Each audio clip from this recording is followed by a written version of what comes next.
1-800-298-5618. This is Washington Watch with Tony Perkins, your daily voice in Washington, D.C. on issues of faith, family, and freedom. And now, here's your host, Family Research Council President, Tony Perkins.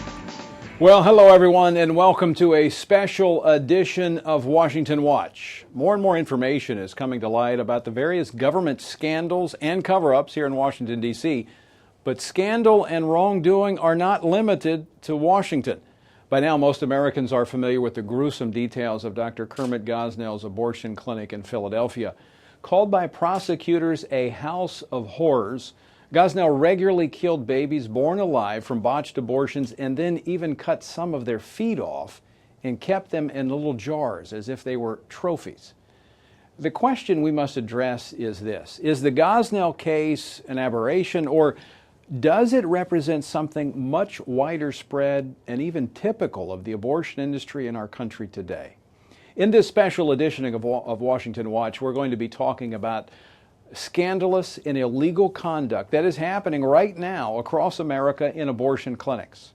Behind the nice-sounding clinic names and the so-called choices that these clinics offer, what really happens to women and their unborn children when abortion providers do their work? Today, I'll be joined on this special program by Congresswoman Marsha Blackburn of Tennessee, Congressman Trent Franks of Arizona, and Live Action's founder and president, Lila Rose, whose pioneering work in undercover videos of abortion providers has exposed this industry for what it is: an industry driven by profit, void of compassion, that preys upon not only the unborn, but their mothers as well. First, though, let's set the stage for today's program by considering a hard truth. Kermit Gosnell represents a far wider trend in the abortion industry than the abortionists and their political allies would like us to believe. Consider just a few examples. At the clinic of a physician named Douglas Carpin in Houston, post-birth abortions happen 3 or more times a day. According to one of his former aides, she described his techniques this way, quote, "When he did an abortion, especially an over 20-week abortion, most of the time the fetus would come completely out before he cut the spinal cord or he introduced one of the instruments into the soft spot of the fetus in order to kill the baby," end quote. Isolated occurrences? I think not. In his testimony in the recent Gosnell trial, Stephen Massoff said he personally saw over 100 babies born alive who had their necks snipped in what he said was literally a beheading. Well, I hope you're outraged by that, but the question is, what can we do? Well, we can call for full enforcement of the Born Alive Infant Protection Act, which requires doctors to do all they can to save infants who survive attempted abortions. We can call for criminal prosecution of those abortionists who routinely let newborns die or actively kill them. And we can call on Congress to investigate why our Justice Department has done so little to enforce a law that, if enacted, or if acted upon, would have already saved thousands of little lives. And we can also, based upon the advancements of science that inform us that children after the point of 20 weeks gestation not only feel pain, but feel it more acutely, can call for an end to abortions after the point of pain. With that framework, let me welcome the president of Live Action, Lila Rose. Lila, thanks for being with us, and again, thank you for the incredible work that you have done in bringing to light what is happening across this nation in these abortion clinics. Thank you, Tony. Thanks for having me. Well, Lila, let me begin with this question, because many would like us to believe that what took place in Philadelphia in Gosnell's clinic was isolated. Your work, this latest round of undercover videos, show that that is not true at all. All of these investigations that we've released through our Inhuman campaign demonstrate that Gosnell is not alone. Even though that he's been called or dismissed by pro-abortion advocates as an outlier, you know, the one alone and not with many, he is just the tip of the iceberg. And our investigation, done over a period of 6 months using actors who were literally 23 to 26 weeks pregnant, many of them first-time moms, very brave women, went undercover across the country into the late-term abortion industry to document that the born alive abortions, killing children, infanticide, killing children who survive abortions is commonplace, showing how the brutality of the abortion procedure, how these are done, most Americans don't realize it, and showing the danger to women, how this is the antithesis of empowering women, but this is hurting women physically, emotionally, and in every way. Well, Lila, what I found so interesting in watching some of these video clips is that these abortion providers, administrators, didn't even seem to hesitate to describe the late-term abortion procedure, plus the fact that they would kill babies born alive. Exactly, Tony, when they're talking to a potential client in an abortion clinic who's in a situation usually of desperation or feeling scared, women walk into an abortion clinic not feeling powerful, but feeling powerlessness. They walk in there feeling the pressures of a boyfriend or a job that they feel like isn't compatible with their baby, or they feel a lack of support. And so when they're in this extremely vulnerable position, talking with this abortionist who's sharing with them, basically, or the nurse who's sharing with them, this is what's going to happen to you, pay us up to $10,000, you get a peek into what these women really experience and a peek into the actual abortion procedure, what these women are going through and what these children, the torturous, really barbaric procedures that these children are going through. It amazes me that there's not even an attempt to hide this, which tells me, as a former law enforcement official, that the laws that are currently on the books are not being enforced, or else they would be hiding this. It's a great point. The Born Alive Infants Protection Act, which you mentioned, it's at the federal level, and it was signed off on it was bipartisan, everyone agreed to it. It doesn't have the teeth that are necessary. And General Holder was even asked recently by Congressman Franks, and he'll be with us, I know, shortly, but he asked, have you ever once enforced the Born Alive Infants Protection Act? And General Holder hardly knew what it was, he couldn't really answer, and that's because no, Gosnell and the chance raid that was done on his clinic in Philadelphia had to do with drug prescriptions. It wasn't even about the other horrors being committed. Carpin emerging in Texas, Santangelo in Washington, D.C., Arizona, New York. The accounts are growing, the stories are emerging, because this is a nationwide crisis, really, of what's happening behind closed doors to our children and to women. You're listening to Washington Watch, a special edition. By the way, we're going to be talking about a number of video clips. You can also hear them. We're going to be describing one that took place in New York City here, one of the undercover operations that Lila and her team went on. But you can go to the website, TonyPerkins.com, follow the links to live action, and you can see all of this video that's up there. It's astounding. As I said, there seems to be no shame whatsoever of what they're doing. Before we have to go to the break, let's listen to this first clip from New York. Can you set this up for our listeners? This is Dr. Emily's health center, even though it's nothing to do with health, in the Bronx of New York City. And our investigator is going in. The baby's old enough to survive outside the womb, 23 weeks pregnant. And in this clip, you're going to hear the admission by the nurse or by the clinic worker about how they would kill her child if that baby survived the failed abortion attempt. Because keep in mind, with every late-term abortion, they must induce labor for these women. So sometimes the baby will come out before the abortionist has had a chance to kill it, whether by tearing an arm off or injecting poison into the little heart. Sometimes the baby comes out alive. So you'll hear the description of what they might do if the child, that little infant, survives the abortion attempt. All right, let's watch and listen to this. Get rid of, that's just how you get rid of it, whatever. Garbage. Yeah. What if it was twitching or something like that? The solution will make it stop. Okay. Yeah. Okay. It's not going to be moving around in the jar. Okay, the solution would make it Yeah, that's the whole purpose of the solution. Okay. So if it looked like it was like breathing or something like that, It'll automatically stop. It won't be able to. it won't be okay. Not with So I'm not even going to see it. No. I know it's kind of hard to hear, obviously, undercover video. What they were talking about there is you talked about inducing labor. A child is often born alive, and they were talking about putting in a solution which then will kill the child. Exactly. The clinician is describing to our investigator, again, a 23-week-old baby, old enough to survive outside the womb, how if that baby does survive the abortion because it comes out, they're inducing labor, they would put that child struggling for its life, that infant, in a jar of toxic solution, perhaps formaldehyde. And then she kind of looks at our investigator and says, well, then it can't, that's the whole point of the solution, she says. It will basically stop moving because it's drowning to death in this jar of poison. I mean, horrific abuse of a child who survives an abortion, and that's murder. This is a child that is outside of the womb now. Even our laws, as poor as they are, do protect that child, and yet they talk about killing it. But again, Lila, what we're finding and what your undercover videos confirmed, what we saw in Houston, Texas, just last week, uncovered what we've heard out of the trial of Kermit Gosnell, is that this is a common occurrence, that children are born alive from these failed abortions, and then their lives are taken outside of the womb. That's infanticide. That's murder. Exactly. And it's hard to hear this because I think when people are confronted with the idea of an infant fighting for its life, they become uncomfortable and they think, well, of course we should protect it. But keep in mind, for every child that's killed outside of the womb, there are dozens killed inside the womb or more. And that's what's legal. So we need to really look at our laws and say, why aren't our laws protecting children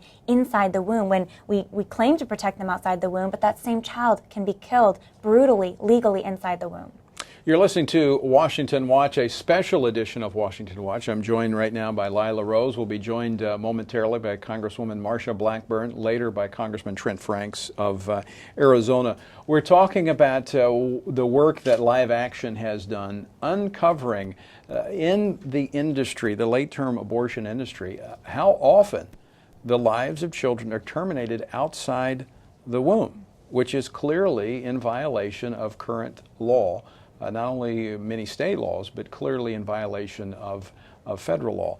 Now, Lila, one of the things we've been told that the whole thing about Gosnell was the fact it was an aberration. It was unsanitary conditions. It was isolated. Is that what you're finding out when it comes to the profit-driven industry of abortion?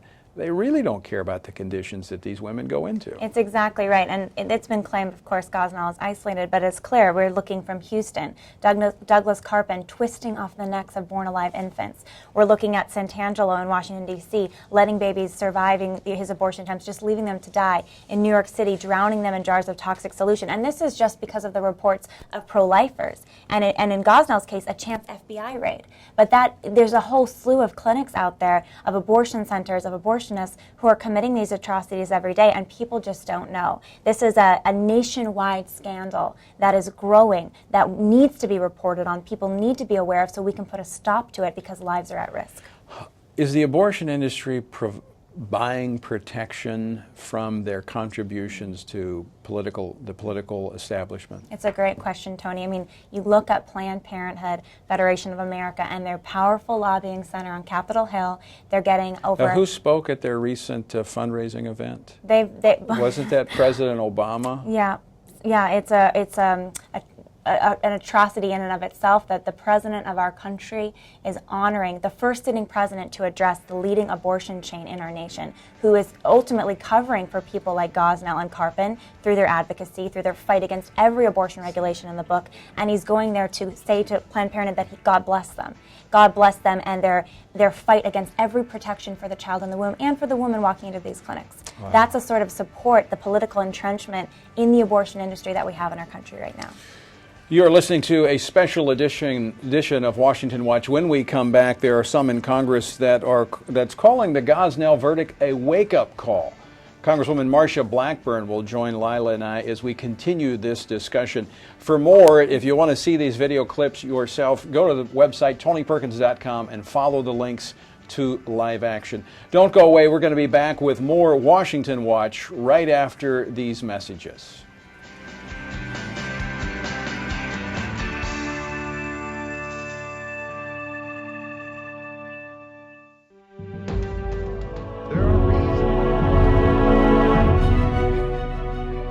I remember when Tony Perkins first felt the heart of God to call pastors to have a corporate time of prayer for the nation every year. The call to fall was born out of a leader's heart for the nation and the understanding that pastors and their churches can be positive gatekeepers for America. I believe that prayer is essential and fundamental for our success in being involved in whatever happens in government and politics. And the reason why is because prayer, if you look at the believers in the New Testament, prayer is to enable them to receive power and anointing so they could be effective. We cannot be effective without God. We need the Lord to empower us, to give us boldness, to give us confidence, to break the fear out of our lives so we could go forth and be the world changers. I believe prayer's our only hope. I believe that praying for God to forgive us and to give us another chance as a nation is the place where we are right now. And if we don't get that, we don't have any place to go. And the last several years, we have partnered with the Family Research Council and taken part in the Call to Fall. In fact, last year, after the Call to Fall event, I had people come up to me saying, "Can we do this every Sunday?" They were so excited about being able to come and pray for America. So we actually have our worship team that's there. They will play. Someone will grab the microphone and pray. They'll break out into a song. Somebody else will pray. They'll lead us in another chorus of worship. So it's this atmosphere not only of prayer and intercession, but of worship to God. And then it just sets the stage for Sunday's worship time. The Sunday before Independence Day, we're asking that you spend at least a few minutes on your knees as a church praying for America. Visit calltofall.org to join what is becoming a movement with churches participating in all 50 states. Who knows but what God might hear our cries, forgive our sins, and heal our land.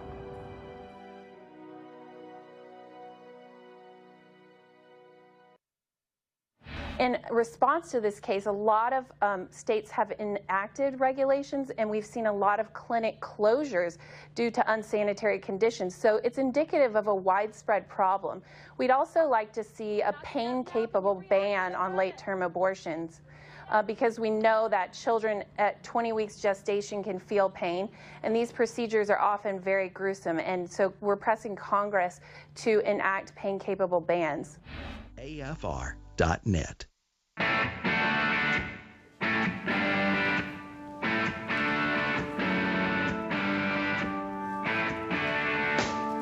Welcome back to this special edition of Washington Watch. So glad you're with us on this Tuesday afternoon. You know, there is a lot that can be accomplished to protect the unborn through volunteer work and activism. I strongly encourage that. But action from our allies in Congress is absolutely critical and could not be more timely. And in the wake of last week's Gosnell's verdict, Congresswoman Marsha Blackburn of Tennessee's 7th Congressional District said this. She said, quote, "Gosnell's conviction is not only an indictment of the abortion industry at large, but it's also a wake-up call for Congress to reevaluate the inhuman conditions and the late-term abortion attitudes and practices which have recently come to light in many states. No one, not the President, Planned Parenthood, nor the mainstream media can say Congress shouldn't move forward with prompt legislation to protect women and children from further Gosnell-like violence and destruction," end quote. All I can say to that is well said. And we're grateful to have people like Congresswoman Marsha Blackburn in Congress, and I'm happy to welcome her now to the program. Congresswoman, welcome back. Thank you, and it is so good to be with you, and especially on a special day. It is bringing attention to an issue that has long been neglected thanks to the work of Lila and her team and others. Right. And you have been on point on this issue in terms of trying to take taxpayers out of the business of supporting the nation's largest abortion provider. Absolutely, and as you well remember, about 2.5 years ago, we at the Energy and Commerce Committee started an investigation into Planned Parenthood. And of course, Lila had some videos that we referenced in that. And there was a reason that we did that. And we felt like that since taxpayer dollars, and I think it's important to always make the distinction, not federal funds, taxpayer dollars, were going into the abortion business, if you will, via Planned Parenthood, that it was important for us to look at that use. Now, last year, they got over $500 million.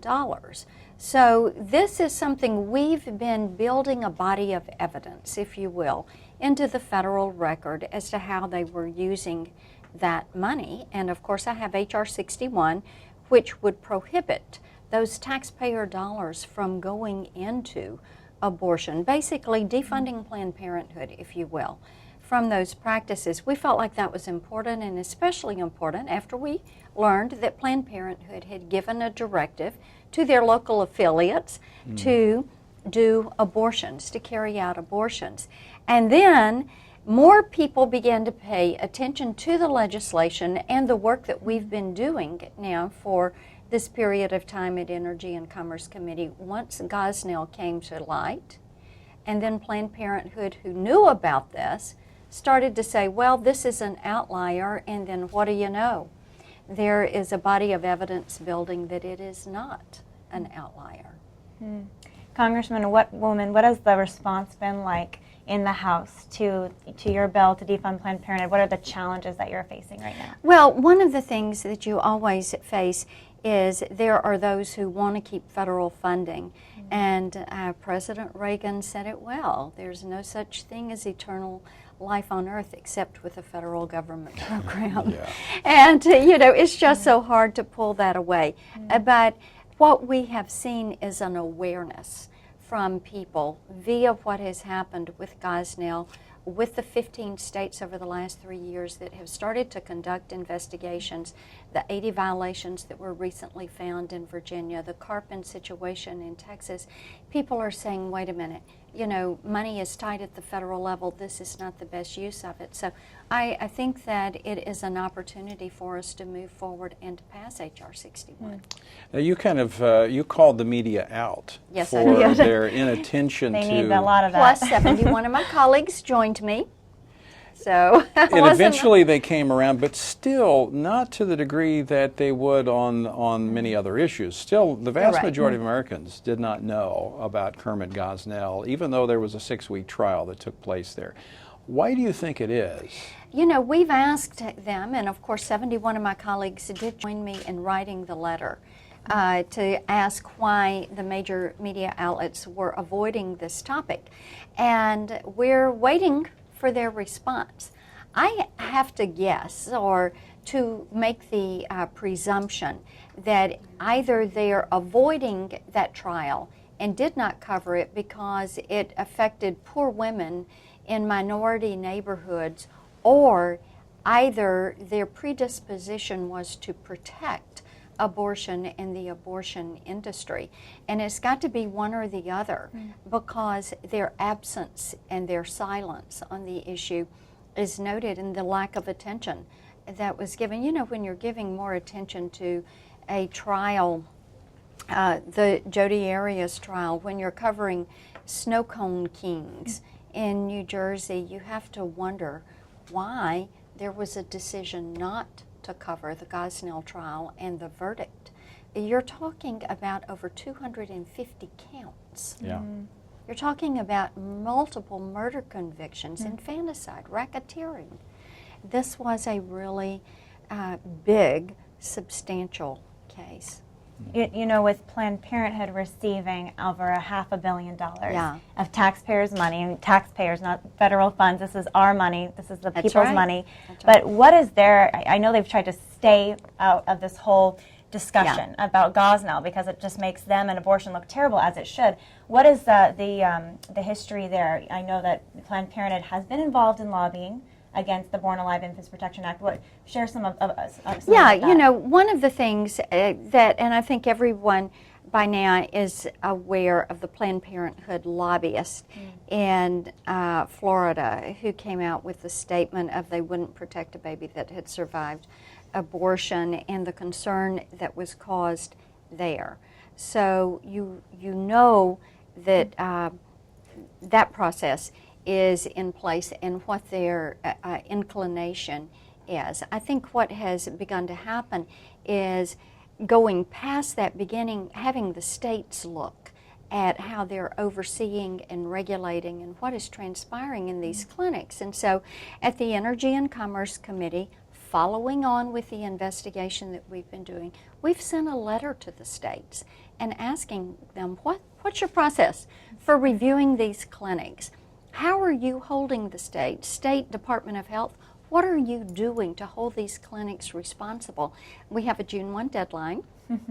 We are waiting for the responses from the states. We anticipate we will get them. And then what you can expect to see is this summer we will process that information. I think in the fall we'll move forward and do some oversight hearings and continue the work that we've been doing on this issue. That's so important. A lot of things will be turned up in that investigative process. We think that it will too, but we think it's the appropriate question because it does involve taxpayer funds. And this money is being transferred to these entities, and the states have the oversight. You know, there's so much of a federal-state share in so many different areas, whether it is Medicaid processes or whether it is healthcare processes, and you see it in not only the HHS component of issues, but so many others, education. And we're just looking for the accountabilities to the taxpayer in this. You're listening to a special edition of Washington Watch. I'm your host, Tony Perkins, joined by Lila Rose and Congresswoman Marsha Blackburn of Tennessee. Joining us momentarily will be Congressman Trent Franks of Arizona. We're talking about what's been happening in these abortion clinics, in particular what's happening in the late-term abortion industry, as Lila and her team have gone around the country with a series of undercover videos. Congresswoman, I do want to commend you on that letter. Your chairman, yes. Congressman Fred Upton of Michigan. Yes. Right. I authored a Clinic Regulation Act back when I was in the legislature in Louisiana, and I know that many times those go untended, just as we saw in Philadelphia. Right. Philadelphia had oversight, but it wasn't acted upon. So I think this is a good prod to the states that this is in many ways a state issue. There's a federal connection, but our first line of defense for the unborn should be at the state level. Absolutely, it should be. And there again, we're looking at the trend. And fortunately, what we have been able to uncover has given us a body of information to work from. 15 states. When you've got 15 states, and then when you see that there is Gosnell, then you see that there is Carpin, then you see Virginia come forward and say, well, we've had 80 violations, then it just behooves us doing our due diligence and being a good steward of taxpayer funds to turn to the states and say, give us the information that would help us to be accountable for the dollars that are being spent. I want to play one of the videos. This is from the District of Columbia. It's a short clip. We'll listen to this and watch this and to get your reaction. You want to set this up for us, Lila? Sure. So in this video, we're seeing Washington, D.C., where there's no limit on abortion. It goes through all 9 months, and the abortionist is Cesare Santangelo at his Surgery Center. This is blocks from the White House, and he's telling our 23-week pregnant investigator, who again, the child is old enough to survive outside the womb, what he would do to that baby if it did survive the late-term abortion, because again, inducing labor for these children, sometimes they come out alive. And Santangelo, the abortionist, describes he tries to cut the umbilical cord and wait for the baby to asphyxiate, to basically suffocate to death in the womb, but sometimes he may miss that umbilical cord. So then what happens when that baby comes out alive? Let's watch this and let's listen to this. Things you do. Obviously, you're here for a certain procedure, and if your pregnancy were, let's say you went into labor, the membranes ruptured, and you delivered before we got to the termination part of the procedure here, then we would do things, we would not help it. Okay. Let's say we wouldn't intubate. Okay. Okay. So you would make sure. Yeah, we wouldn't do any extra. It's like it would be a person that would be a terminal person in the hospital. Let's say that had cancer. You wouldn't do any extra procedures to help that person survive. Okay. They had do not resuscitate order. Again, I know that some of that audio, it's undercover audio, may be difficult to hear, but I encourage you to go to the website, TonyPerkins.com. Follow the links to live action. You can see all of those videos of yourself, and they're transcribed, so you can see exactly what's being said. But in this case, he's saying, as you described, a abortion that wasn't successful. The child is born, and he says, well, we'll treat it like a terminal patient in the hospital. We won't do anything to help it. Congresswoman, that's in violation of federal law.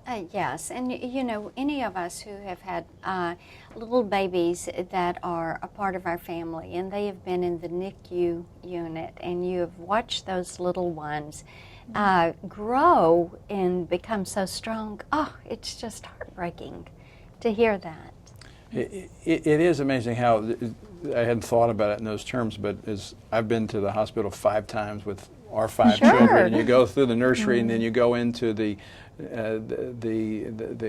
critical care unit for the babies, and how we, for one child, just because a parent says, I want to keep this child, we put all of our resources into it, but another child, simply because a parent says, I don't want it, we allow some of the most inhumane treatment. And you know, those little NICU babies are fighters. They really are ones who are fighters because they are fighting from day one. What's heartbreaking on this tape, besides what we just heard, is if you watch the full tape, you hear Santangelo, the abortionist, basically chastising a former patient to our investigator, saying she went to the Virginian hospital, a hospital in Virginia, when she went into labor instead of coming to me, where he would have basically let this born-alive child die in his clinic. And he says the hospital helped intubate, maybe put the baby in NICU to help protect that child, as is the law. And he was calling it the stupidest thing that they could have done. That was the heartlessness at which he's treating this child, the potential child born alive in his clinic, saying it would be stupid for the hospital. It was stupid for the hospital in the past to allow this child to have a chance at life. So it's just heartbreaking all around. Do you see, Congresswoman, any change among your colleagues as a result of now pulling back the curtain on this late-term abortion industry? I do. I think that the awareness of where money is going and how money is being used, and thinking it through. And I'll tell you one of the things that has changed so many, not members per se, but friends of mine who now have children that are having children. And once you get that first sonogram and you see that picture of that baby, then you've got a name, you're planning, there is that relationship that begins to be built. And it's amazing to see the change in the way individuals think about abortion and the practice of abortion. And I would imagine that your constituents are so pleased, because when this issue gets out to more and more people, it's, on either side of the aisle, there's a conviction that this should not be allowed. Oh, absolutely. It should not be allowed. The practice shouldn't be allowed. When you look at infanticide and you look at murder, of course, there are prosecutions for such activity. And people want to make certain that those are carried out to the full extent of the law and that justice is done. And it's one of the reasons that we are moving forward and saying, media, why did you choose not to cover it? And then turning around to the states and saying, help us with this. We want to make certain that there are accountabilities in place and protections in place for taxpayer funding, and we want to make certain that women and children are protected and have the full protection of the law. And when you look at what is transpiring in some of these clinics, you realize, no, they do not. Absolutely. Well, Congresswoman Marsha Blackburn, thanks so much for being with us, and thanks for your leadership. It's good to be with you. Listen, and I hope that, I know you have a link on your site to our legislation and our work, and my website is blackburn.house.gov. And then at Facebook, it's Marsha Blackburn. Twitter is at Marsha Blackburn, and we tweet and Facebook the links to all of these hearings if your listeners and today your viewers want to stay in touch as we move forward with our hearings. Absolutely. We'll encourage them to do so. And if you didn't get that, just go to TonyPerkins.com, and all of that information is right there on the website, so you can track one of our heroes on Capitol Hill. All right, coming up after the break, more of the special edition when Congressman Trent Franks of Arizona joins us. Don't go away. We'll be back with more of this special edition of Washington Watch right after these messages.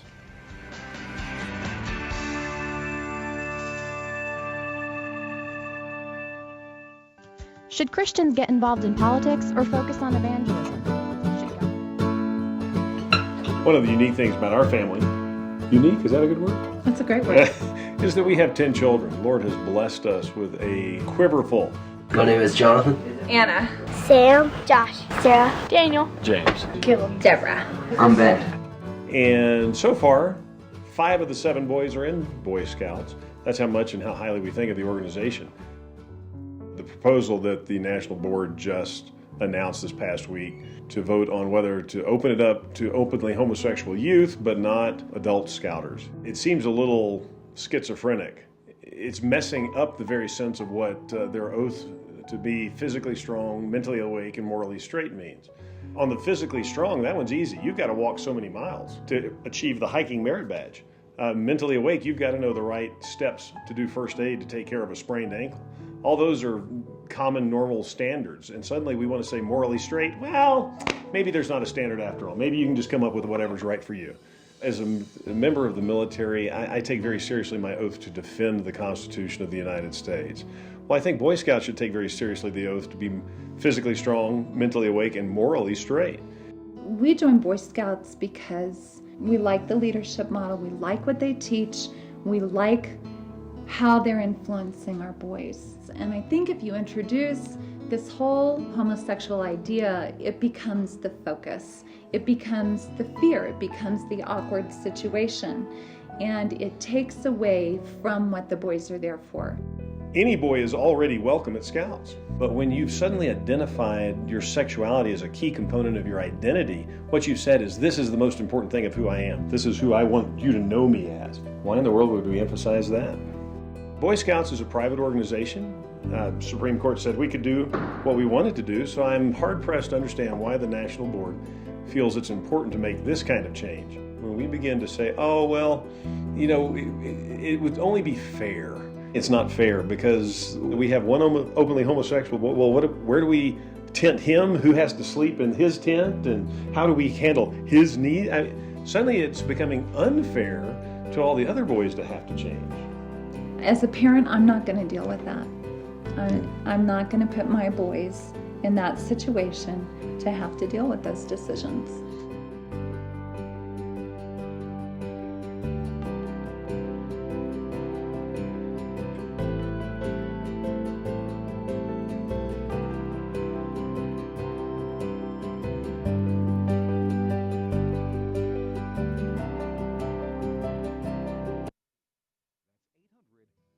(950) 2092.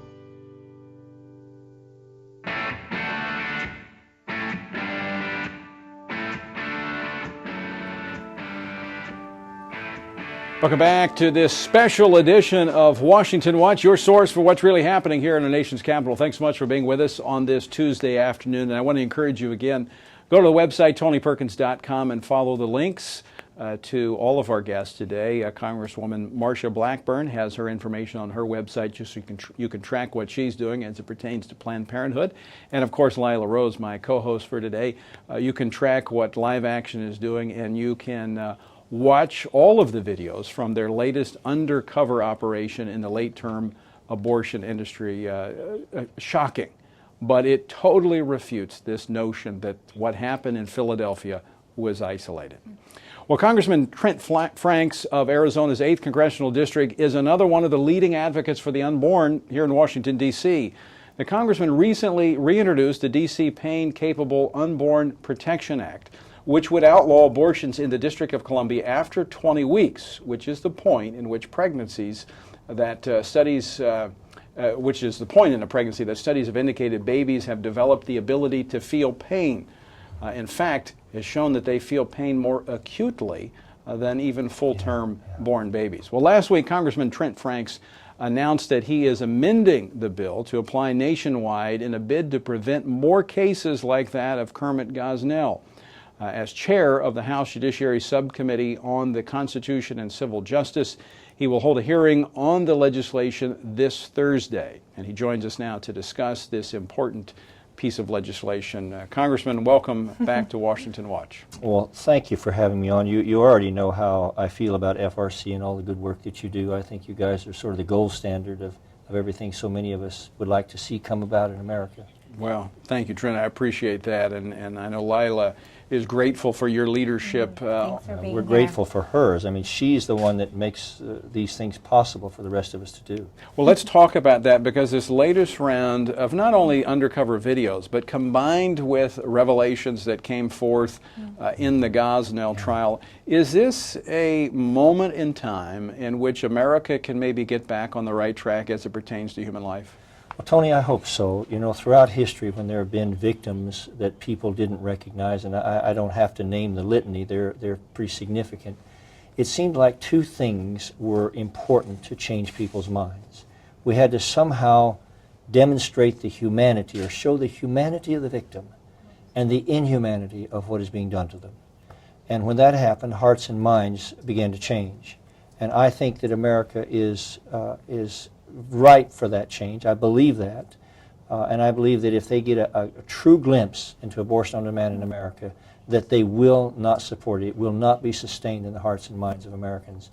And so you know, when I look at this Kermit Gosnell situation, I mean, it is kind of a mysterium tremendum, I think, in Latin's term. It's almost so horrible as to be unknowable.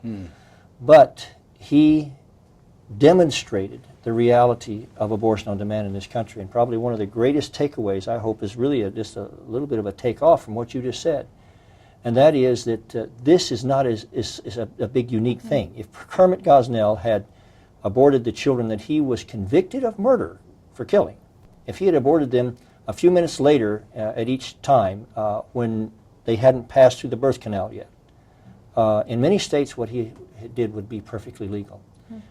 That's why this bill started out, one of the reasons it started out to be a D.C. pain-capable bill, because in Washington, D.C., in the seat of freedom, the capital of the country that we call the home of the free, I mean the land of the free and the home of the brave, there was no protection for unborn children at any age. You can abort in labor in the nation's capital. And we wanted to show that, because somehow we have to punch through the denial in America. And we thought that might be significant. But when Kermit Gosnell did what he did, we thought, okay, maybe now America is finally awake. And maybe now is the time when we can say we're going to try to bring some semblance of some protection, at least when they can feel this horrible pain. At least we can, you know, spare them that. Can we not do that much? And are we not still enough America to do that much? Congressman, with a bill to ban abortion nationally at 20 weeks, I mean, this hasn't, to my knowledge, this hasn't been done before. And with the stories about Gosnell and Carpen and Santangelo and Carhart emerging, these horrific tales of what happens to the child inside and outside the womb, what do you think the response is going to be like to this bill? What kind of response do you think that it will have? Well, it's important to know that the pro-abortion industry or the abortion industry will be shrill like they've never been before, because they know that their secret is out. And they understand that they're not going to be well received in the hearts of thinking, reasonable people. So they will have to do everything they can to take our eye off of this. They will say, well, this is that Gosnell is somehow the fault of you pro-lifers, because it would all be like that if you had your way, you know. And that's just hysterically untrue. But that's what they'll do, and we have to hope that the American people, and I think the American people are a lot smarter than the abortion industry thinks they are. But I think that maybe we have a chance. Now, what the other side of that coin, Lila, is that if America doesn't respond now, I would think shadows would be gathering on our horizons. You're listening to a special edition of Washington Watch. I'm your host, Tony Perkins, joined by Congressman Trent Franks of Arizona and my co-host today, Lila Rose of Live Action. Let's talk for a moment, Congressman, about H.R. 1797, which is your bill. Why 20 weeks? Well, I would suggest to you that I'm convinced that these children feel pain far earlier than 20 weeks, Tony. And that's one of those things that creates a real difficulty for me. But I know that unless we can pass something that can somehow meet the dubious attitudes of many people, that we will never be able to help any of them. The reason the 20 weeks was chosen is because even though the children feel pain before that, the fact is at 20 weeks, every credible medical authority in the world knows that these babies feel pain at that age. There's no debate about it. Now, the other side certainly will say, well, this is controversial, it's unproven. They'll say all kinds of these things. I mean, I think that some of these guys would wonder if the children can feel pain when they're, at retirement age. Sure. But the reality is we're just going to have to punch through there, and I think we will. Well, what was fascinating to me in the testimony from these medical experts during the partial birth abortion case a number of years ago was that children at that 20-week period not only feel pain, but feel it more acutely because the pain receptors are more densely populated. And so it is even more of a torturous experience for these unborn children. That's exactly what the research shows, and it's something that if it doesn't move us somehow, I don't know. But, they're not only the pain receptors there, but as you know, Tony, I mean, these little children are very delicate. They have very little subcutaneous tissue. The skin is as thin as paper in many places, so the nerves are right there close to the stimulus as well, and they're more clustered. So, I mean, this is not new, and I don't want to name all the horrors that have taken place, but I'll just point out, many years ago, something that didn't really come to light was this situation where Dr. Peter Adam in Helsinki, Finland, cut the heads off of 12 babies and kept their heads alive on heart-lung machines to study carbohydrate metabolism. And I think at that time, maybe if the world had known that, maybe it would have changed our attitudes then. And since then, there's just been this litany, Abu Hyatt, Scott Rickey, Gordon Goy, Malvin Weisberg, what's the guy in Texas. I mean, there's just so many of these monsters out there that we somehow have to help America understand that this is not an isolated situation, and that somehow sanitizing it, putting it in a place where that it doesn't look like some sort of a torture chamber, doesn't change the fact that these are still the same age babies that are dying, and they're still feeling the same agony. When you cut a child's spine, in both the Adams case and the Gosnell case, that's cutting the entire nerve cord that's going to the brain. And if that's exposed, the indications are the baby can't feel more pain than that. You've pretty much created a maximum pain capability. And just because they can't tell us about it doesn't mean they it's not there. we can't, they cry and scream as they die, but some of them in the amniotic fluid, it's amniotic fluid going over the vocal cords instead of air, so we can't hear them. Call me naive, Congressman, but what baffles me is the fact that anyone who hears these reports, any average American, is shocked by them. Of course they are. If you hear a report about this done to a farm animal, there's outcry from environmentalists or animal protection, advocacy groups. How do you think that? What are the what kind of ground could there possibly be for someone to stand and say, no, a child, it's okay to do these horrific acts to children? At 20 weeks or any age. There is no ground to stand on there, and unfortunately, those that do will have the assistance of some in the media that will try to try to kind of pass it over as a reasonable thing to try to articulate a different reality. But when you mentioned about animals, if these were animals at this age, they would be protected by the Humane Slaughter Act in our federal code. So it is something that really beggars description sometimes, but I think and I hope and I believe that America is ready their hearts are changing. We see that across the board. In fact, I don't want to jump out of line here, but something I thought was very significant. The majority of Americans are pro-life, but those people who are pro-life believe that a majority of Americans are pro-abortion. And so, public opinion becomes what everyone else thinks. And we have to understand that the pro-life perspective is a growing majority in America. We are the ones that rushed into Eastern Europe and arrested the Nazi Holocaust. We are the ones that said no more to slavery after thousands of years. And by the grace of God, we're going to be the ones that say that we're going to protect our unborn children. Congressman Franks, before we run out of time, I want to get to some action steps here, but I want to touch on something you mentioned earlier, and that is, if not now, when? And if we don't do it now, what does that say for America's future? And I think once the curtain has been pulled back on the late-term abortion industry, in fact that infanticide is taking place in our midst, that changes the dynamics here. Yes. How can we turn a blind eye to that and still say that we're Americans that believe what our Declaration says, that we are created in the image of God and endowed by our Creator with certain inalienable rights? Well, I believe you asked probably the most relevant question that can be asked. Now that we know this, what will we do? Will we uphold that great perspective that the Founding Fathers believed, that every child had the Imago Dei stamped on their souls, the image of God, and they were children of God and therefore worth protecting, of inestimable value? Or will we turn a blind eye to it? If we do, I would suggest to you that we undermine everything that America was ever dreamed of to be, and that we step into that Sumerian night where the light of compassion has gone out, and the survival of the fittest finally prevails over humanity. And that cannot happen on our watch, and I don't believe it will. But yes, if we turn our backs on this, I'm afraid that we've broken the back of what America really is. Well, and there's an accountability. Yes. That comes with knowledge. Yes, sir. And in speaking to the pro-life community that's been out there for years, that recognizes that these babies are created in the image of God, we now have a responsibility to do what Lila and others have brought forth as evidence. Yeah. Lila has made it all happen. You know, there are a lot of things that the abortion industry is very good at euphemisms. They call these little babies, they're little babies, but they call them intrauterine contents, they call them products of conception, and they call abortion things like the evacuation of intrauterine contents or retroactive contraceptive. That's the one I like.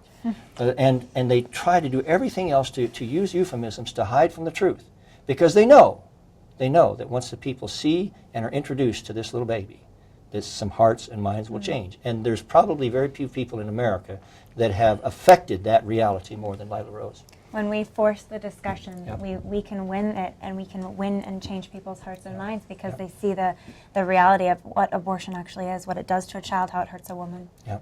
And you know, there's three things that happen, and I'm done here, Tony. I don't want to overstate anything, but there are three things that happen every time an abortion takes place. First of all, a nameless little baby dies a very lonely and often painful death. Secondly, no matter what the left says, a mother is never the same. We leave her with the emotional consequences that are really beyond the understanding of most of us. And then, all the gifts that child might have brought to humanity are lost forever. And we've got to correct that, because our best days can still be ahead. And this is that opportunity. Yes, sir. Congressman Trent Franks, thanks so much for being with us today. Thank you, and sir. thanks Thank for your you leadership. all you do. Thank you. And Lila, thank you so much for the work that you've done and for being my co-host today here on Washington Watch. Thank you, Tony. Thanks so much. And folks, let me again thank you for being with us today for this special edition of Washington Watch. And yes, there are action steps that only you can take. I want to encourage you to go to the website TonyPerkins.com. There you can find out all the information about the action steps that need to be taken to make a difference on this issue. You can watch the videos that Live Action has, and you can also send letters to local officials. It's also important that you speak to your locally elected officials, councilmen, because believe it or not, Planned Parenthood gets a lot of money at the local level as well. So go to TonyPerkins.com and follow the links over to Lila's site and take those action steps. Also, ask your member of Congress to support Congressman Trent Franks' bill, H.R. 1797. That is the Pain Culpable Unborn Child Protection Act. That is going to be heard in committee this Thursday, and then it'll be moving on to the House floor. Your congressman needs to hear from you. As has been stated today and cannot be overstated, this is our time to act. And I hope you will do so. And I leave you with the words of the Apostle Paul. When we have done everything that we can do, when we've prayed and we've prepared and we've labored, even if it's been for years, there's no plan B. Just keep standing. Stand for that truth and let the truth be seen and let it be heard. Until next time, for all of us here at the Family Research Council, God bless you.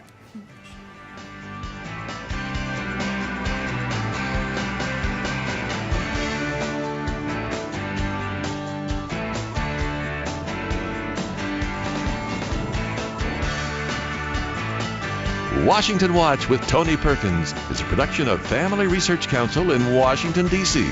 For more information on anything you heard today, or if you'd like to find out how you can support the ongoing efforts of the Family Research Council, visit TonyPerkins.com.